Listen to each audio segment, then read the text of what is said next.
मैं और भट्टी साहब जियो के प्रोग्राम में 25 जुलाई 2018 को लाइव कवरेज के लिए इलेक्शन के इंतजार के लिए बैठे हैं।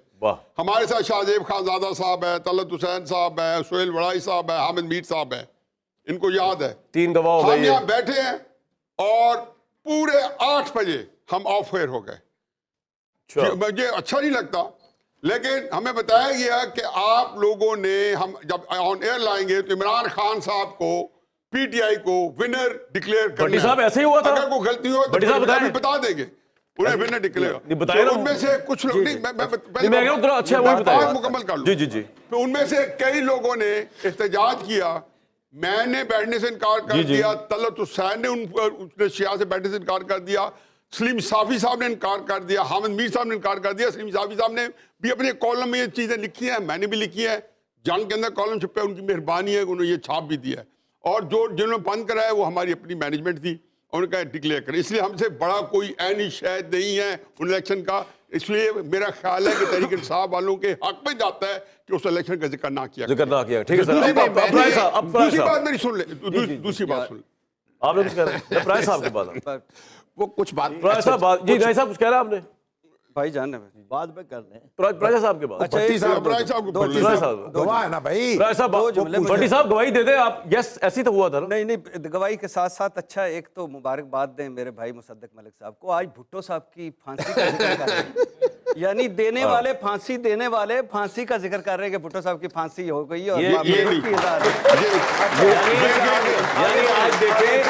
मेरी बात जरा अंदाजा लगाएं एक सेकंड कि ये मैनिपुलेशन का लेवल देखें कि जो मौलवी मुश्ताक उस वक्त बैठा हुआ था वो मैं था। ये याद रहे। जी जस्टिस अनवार था वो मैं था। आज का जो चीफ जस्टिस है वो भी मैं हूं। आज का इलेक्शन कमिश्नर भी मैं हूं। भट्टी साहब मैंने आपको कहा मेरे बेटे के सामने तो लिहाज करें, इतना झूठ मत बोले। 2019 को नवाज शरीफ साहब किस में थे? जेल में थे, राइट सदीक साहब? जी बिल्कुल। और जेल से नवाज शरीफ साहब लंदन चले गए। कौन रोया कैबिनेट कमेटी की मीटिंग में और किसने ये गवाही दी कि नवाज शरीफ साहब को फौरी तौर पर हमें बैठ भेजना है? वजीर आज़म पाकिस्तान रोया और किसके जरिए? अपने डॉक्टर को फैसल कर ले कि आप एक बंदे के साथ आप धोखा फ्रॉड करके अपनी हुकूमत में उसके टेस्ट को जैसे मैनिपुलेट किया, तासुर ये दे रहे हैं, भाग गया। मेरा ख्याल है कि हमें धोखा दई की बजाय ये बेचारे बच्चे भाई जिंदगी बचाना हमारे का अपना राइट है यार। क्या हो गया, चले गए तो क्या? मेरी एक बात से रहने थे तो लंदन में क्यों नहीं? बात सुने यार जलील होने से तो बेहतर है। आज में 16 सियासी जमातें क्यों खामोश बैठी हैं? आज अगर आपने तारीख छेड़नी है तो आज से तारीख ठीक करें। इंतखाबी निशानी नहीं है सर, पर बैठ के आराम से आप 16 सियासी जमातें ये मुल्क की जो आगे चले आपके लीडर ने आपको ये जो कुछ कर रहा है। दूसरी बात है, नाम ले उनके 2019 का ब्रेक ले लूं करने दे। तो चुनाचे 2019 को नवाज शरीफ साहब का जाना उसका भी जिक्र नहीं करना चाहिए। और तीसरी बात, बड़ा अच्छा हुआ चले। तीसरी बात इमरान खान साहब का एक खूबसूरत नैरेटिव था और मैं उनका मद्दाह था कि नवाज शरीफ साहब की किसी आर्मी चीफ से नहीं बनती। तो मैं कहता था इमरान खान साहब मुझे बताओ, सही अजहर साहब ने बिल्कुल सही बात की, 1951 से लेके आज तक एक चीफ मिनिस्टर प्राइम मिनिस्टर बना दे जिसकी किसी आर्मी चीफ से उसे बनी हो। लेकिन हम सच बोलने के आदि नहीं थे। आर्मी चीफ पे बात ना करें, मेरे दिल पे ये मुनाफिकत जो है हमारी तरह की आप छोड़ दें। आर्मी चीफ की जान छोड़ दे भाई, चाहे वो पुराना हो या नया हो। आर्मी चीफ होता है। आपको समझ नहीं आई, इनको भी समझ नहीं आई।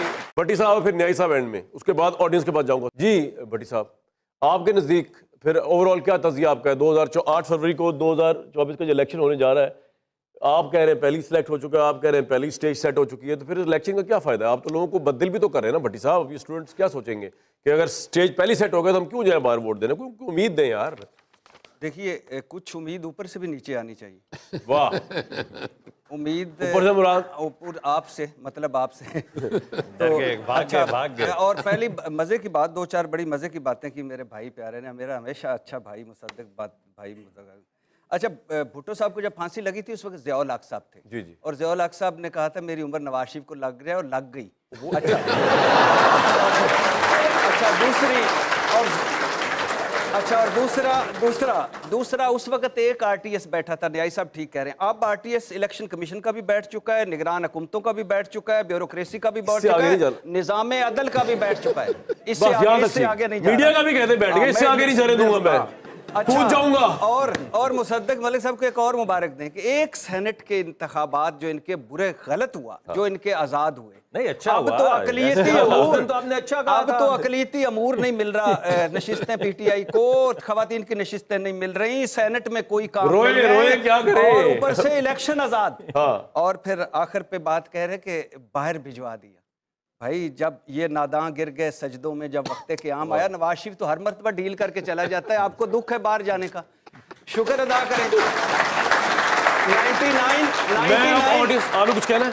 नहीं, अच्छा क्विकली उसके बाद मेरे ऑडियंस कामरान एक कामरान भाई, एक मिनट। 99 डील और ढील, ख्वाजा साहब बता चुके हैं इस्टेब्लिशमेंट की झूठी मेडिकल रिपोर्टों पे, इस मर्तबा भी बाहर। तो मैं तो हैरान हूं कि वो प्राइम मिनिस्टर ही क्या बोलना में अलग नहीं, नहीं, प्राइम मिनिस्टर का इश्यू नहीं था। ये एक तारीख दुरुस्त होना बड़ी जरूरी है कि वो प्राइम मिनिस्टर का कसूर नहीं था सर। वो इसलिए नहीं था सर, वो इसलिए नहीं था कि काबीना ने फैसला किया कि अगर बाहर जाएगा तो 7 अरब की श्योरिटी देगा। वो किसी ने खत्म की? वो तो हाईकोर्ट ने 50 रुपए का स्टाम्प पेपर कहा था। हमने तो नहीं कहा था। इसलिए वो बीमार नहीं था। सर सवाल ये नहीं है, सवाल ये नहीं है, सवाल बड़ा वाज़ेह है कि 7 अरब रुपए की श्योरिटी किसने खत्म की? अगर दी होती तो बाहर नहीं जा सकता था। तो फिर क्यों भेजा? वज़ीर आज़म हमने कोई नहीं भेजा, हमने बिल्कुल नहीं भेजा। ये मैं ऐलान करता हूं आपको, 50 रुपए का स्टाम्प पेपर। कामरान बात ये जी है जी सर कि चूंकि झूठ पेश यू टेम्परेरीली लेकिन इफेक्टिवली, अब भुट्टो साहब को फांसी लगती है बच्चों 5 अप्रैल 1979 को। ये 4 या 5 अप्रैल, ठीक है जी, 1979। ये सारे बंदे बैठे हैं। ये नवाज शरीफ का नाम हम तो इस वजह जानते थे कि लाहौर में एक बहुत बड़ी कारोबारी फैमिली का बंदा था। सियासत में जानते थे हम, नाम नहीं सुन रखा था। जौहर ने कब कहा कि नवाज शरीफ साहब को मेरी उम्र लग गया? 1987 में हमने यहाँ क्या जोड़ के आपको बताया, जो कि मैं आप समझता हूँ हम आपके साथ बदयांती कर रहे हैं।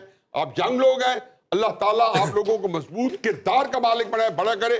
हमने ये तासुर दिया कि उधर से भुट्टो साहब को फांसी लग रही थी, उधर से सर आपका पॉइंट आ गया, न्यायी साहब पॉइंट आ गया, हम आगे चल रहे हैं। अच्छा मुहद्दिस साहब आखिरी बात फिर पहले ऑडियंस की बात करें। मुझे अगर आप इजाजत जी जी जी जी जी जी हमारी जो मोरालिटी है उससे आप अंदाजा लगा कि इस उम्र में आके, खैर मैं तो बहुत सीनियर हूं और ये सारे इनके बाद सर वो भी लर्न करें, ऐसा कर जाएंगे। मैं समझता हूं कि भट्टी साहब झूठ वूठ नहीं बोलते, मजाक करते हैं, तो आप झूठा वूटा ना कहें इनको।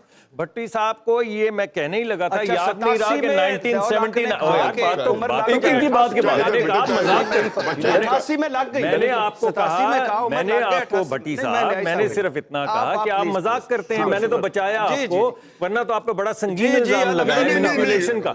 मैं तो कह रहा हूं ये मजाक करते हैं। 1979 में नवाज शरीफ सियासत में ही नहीं था जब भुट्टो को फांसी लगी, ये इन्होंने मजाक किया था।